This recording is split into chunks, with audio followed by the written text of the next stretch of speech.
qui détient l'information détient le pouvoir. Daniel Donné-Monet.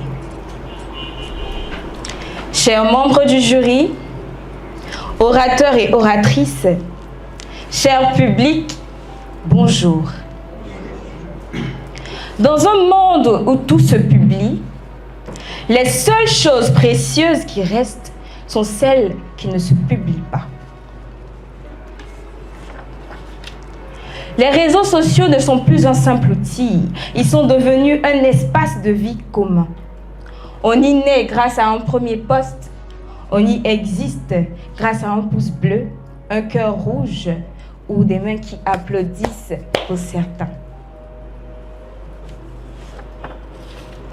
Avant l'avènement des réseaux sociaux, lorsqu'une personne était en détresse ou faisait une crise cardiaque par exemple, on appelait les pompiers, on tentait de lui administrer les premiers soins, on tentait même de lui faire un massage cardiaque. Mais aujourd'hui,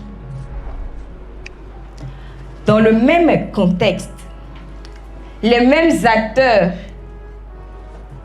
le premier réflexe, c'est de snapper, tweeter, hashtag, instant crise cardiaque.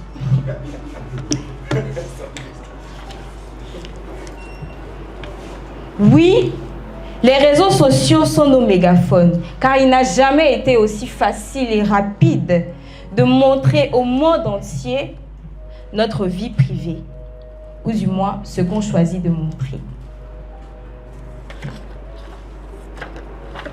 Pour le dire autrement, les réseaux sociaux ont donné la latitude à qui veut de dire ce qu'il veut, comme il veut, quand il veut et où il veut, parce que ces derniers lui en ont donné le pouvoir.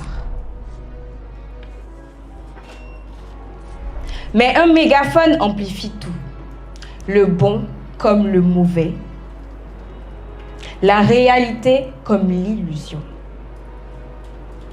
On publie son plus que parfait, avec un sourire bien cadré, un succès bien éclairé et une confiance en soi indéfectible.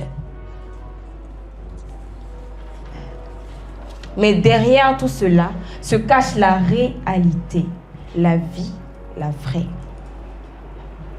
Alors permettez-moi de vous dire que nous sommes donc responsables de ce que nous en faisons.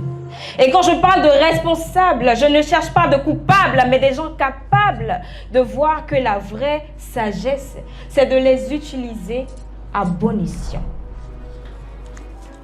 En fin de compte, et si nous nous concentrions sur le social et non le viral, car les réseaux sociaux sont pour chacun d'entre nous un miroir. Mais c'est à nous d'en faire une fenêtre vers un monde numérique avec plus d'humanité. Je vous remercie de votre aimable attention.